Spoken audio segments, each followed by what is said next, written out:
this is the second of mine, or our children, who have opened exhibitions for me. And Sean came from, who works in UNHCR, came from, where he came from? He came from Europe. We're just dealing with refugees there to Armadale and came and opened an exhibition there. And that was absolutely fantastic for us that he'd actually made that effort to come. So I've got 2 more exhibitions to go, and I think Ben's down for one, and Steve's down for opening, and that would be great. Thank you, Teresa, it was fantastic. I'd also like to just thank Cheryl, which gone, Cheryl, for putting on the show and bearing with us, both of us, all this time, waiting to see whether COVID would strike again, and it has, and strike again, and it has.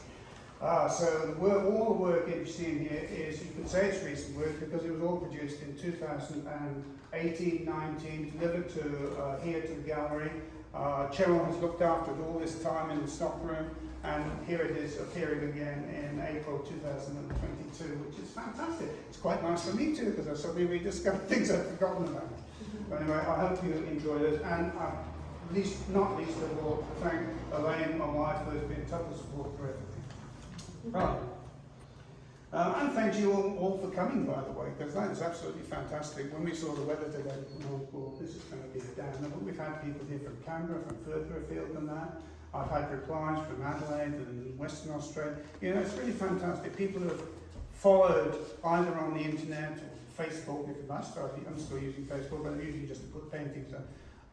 And they're still continuing to be here. Even friends who suddenly appeared who I've recognised, couldn't put a name to, realising it was somebody that I knew in 1982, 81, even 79, I can't remember that far back. But that is fantastic when you have those sorts of things happen. And also when people ring up and say, are you in Henderson? I think I've got one of your paintings. And that's really weird too, because it anyway, I want to just very quickly, if I can, talk about the migrant experience, because it's very important for me, because I was in the UK, I was born in the UK clearly, for 33 years. So in a sense, I've already had a life before I came to Australia. That's no derogation to Australia, because it's been a fantastic country.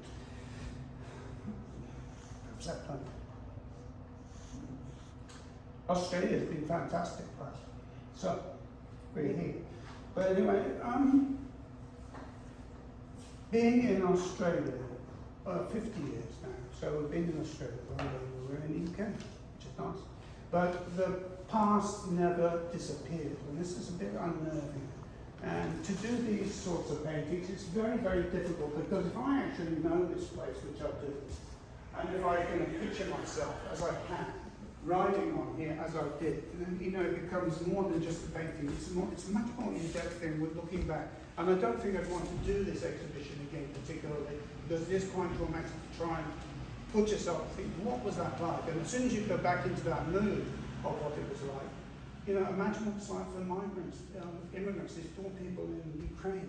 What sort of, you know, when they look back, what are they going to be seeing? I wanted to talk very briefly about Judy Kassab. Now, can I just ask you, how many people here know of Judy Kassab? Okay, well, near enough people know about Judy. Judy's a painter who was born in Hungary, born in Vienna. Yes, that's right, I just checked. Vienna in 1920. Yes, 1920. And she came to Australia in 1951. So she was, in fact, 31 years old when she came to Australia. She was based in Sydney in the latter years in Rose Bay. She showed at the Town Gallery in Brisbane, which was a really fantastic gallery in Brisbane, long gone on that. Verdi just there said her gallery existed because of her artists. I've never heard anybody at that gallery ever say anything like that before. And I thought that was such a good comment to make, and she was very good to her artists. She ended up with an OAM through her artists who promoted her for all the Australian level. So Judy came and lived here and became an Australian and practiced as Hungarian slash, British slash Australian, Hungarian slash Australian. Same lifestyle, same age, same period of time of study. She died in, let me just think, I think it was 85, 90 something. Lost it. Anyway, yeah, she was 95 and she died in 2015. So she trained at the Academy of Art in Prague, originally in Hungary, and then she went, when we met her, apart from being in the town gallery, was also at the Broad, she lived in Rose Bay. Now the point about this, we went to see her and have a chat with her, because I could see the familiarity of being two people that arrived and done similar sort of thing, similar age groups I suppose as well. And she was very good. She gave us a very nice afternoon, but one of the things that struck me was on the wall at the back of her sitting room, and I kid you not, I'll use this just to show you, the size of the painting that I saw was that size, okay, on the wall, on her living room wall. And it was a reproduction that she'd done as her final diploma piece of Peter Braidwood's Hunters in the Snow. It was an absolutely spot-on reproduction of it, and that would have been a challenge for her as a painter, finishing her studies to do a reproduction of that painting. And the thing about it that she took that painting was so unusual, because Peter Braidwood's painting Hunters in the Snow, for those of you that know it, is not just about the snow scene, it's not just about the hunters, it's about the environment, it's about how people live in the environment, how they feel about it, and how they relate to it. And she was on very much the same wavelength. So I need to talk to you about the Cotswolds. I don't want to run out of time, so I'll talk to you now about the Cotswolds. And I'll see if I can use this. Did work before, and here it is. Right, so I've tried to define the Cotswold area as that. Now, the Cotswolds are equidistant from the east and the west in the UK. Equidistant, you're right in the middle of England. So I grew up in this village here and went to art school initially there.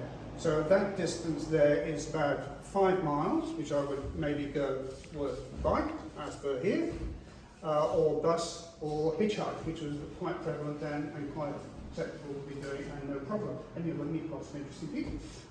Even had a ride on the back of a pillion of a motorbike, not on a pillion, but on the sidecar, which wasn't a sidecar, it was 2 railway sleepers, and I suddenly realised that I travelled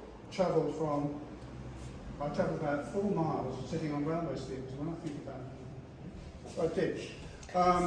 So those were the days that we lived in, but the distance between the village that I lived in and the town there is about 5 miles. So 5 miles translates to, what, 12.5k. So 12.5k is what? It's the size of Goulburn, for God's sake. One end of Goulburn's the other 12.5k. Fine. So to give you some idea of the scale. So everything has shrunk, minuscule, the whole area.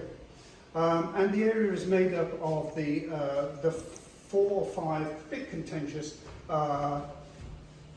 counties, and they are, if I remember them in correct order, Gloucestershire, and then Warwickshire, and then down the bottom here, dear Wiltshire, where my dear wife comes from, and then we have, what have I missed out on? Oxfordshire, of course, where my home ground, Worcestershire, and there are other counties sort of linked on. This thing is a very floating thing, because we're up in the Malvern Hills here, and we're up in Worcester, and somebody mentioned Broadway, which is approximately somewhere about there. Can't go do any better on that map. So I was, when we went back in the 80s, 85 we went back there and we lived at Stone Wold, and then we moved to Mortley Marsh, and that distance between those is a couple of miles. So Elaine worked as in a motel there as a receptionist, and then we moved to Morton and she worked in bakery. It was very medieval. It was medieval. They had racks in bakery. So anyway, that's that. And this area of the Cotswold is mainly grassland, and you can see that I've referred to that in these pages. There's a lot of grassland views. So it's mainly grassland. It's sheep growing or sheep wool producing. So places like Chipping I become a bit closer so I can see what I'm pointing at. So Stow in the Wold here, Chipping Norton here is this place here where it had a tweed mill. That's a hotel now, or was a hotel, big hotel. So Chipping Norton. What I've done is I've added where a drawing or painting you sell, and I mention a name like Shipthorne Store or Oxford or something. You can then come to this and actually, if Gerald has it up, you can come and refer to where it is. So we've got Whitney and Burford and Woodstock, Chipping. These are all places in the Cotswolds. I tend to think that the centre of the Cotswolds is somewhere around about here, Stone Wold. And that is where all the sheep were, all the sheep grazing areas, lots of footpaths, lots of routes, which were Neolithic and Iron Age and Roman, and they were across everywhere. And of course we had this whole business of rights of way, whether we could walk across this landscape, and the answer was yes we can.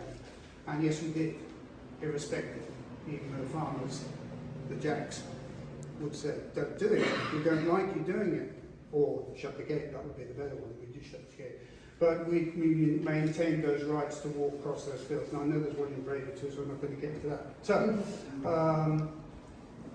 So it's pasture and small. It's the third largest area of outstanding beauty. Now that's debatable because during the winter it's wonderful, and the big one at the back, I don't want to point to anybody.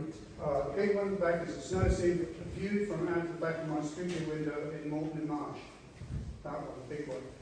So the snow scene in the Cotswolds is marvellous. In the summer, not so marvellous. The queues, I think that how many million turn up to visit the Cotswolds. I don't know how they manage it, but millions and millions of people come through. So the roads are absolutely blocked. So it's not such a joyful place for residents of that time, unless you're in the commercial business or retail. The Cotswolds is really defined by golden colour stonework. This building here, which was built in 1850, something like that, belonged to the Wickham family for years and years, became a school for maladjusted children. Now you don't really hear that word very often. I think it's probably banned. But you know, that's the honey-coloured stone, which you'll see crops up in the paintings all the way through. And that's the stone. It's a limestone. It's a type of limestone which suits itself to these honey-coloured buildings. That's why we get them all through the Cotswolds. So we've got public walking and trails, but the Cotswolds really was based on the sheep enclosure, rolling hills, and the wool trade, which of course gave us the cottages. I think I've got to the end there. How am I doing for time? Spot On? Any more? Enough? Questions? Yes, so some time for questions? Yeah, sure.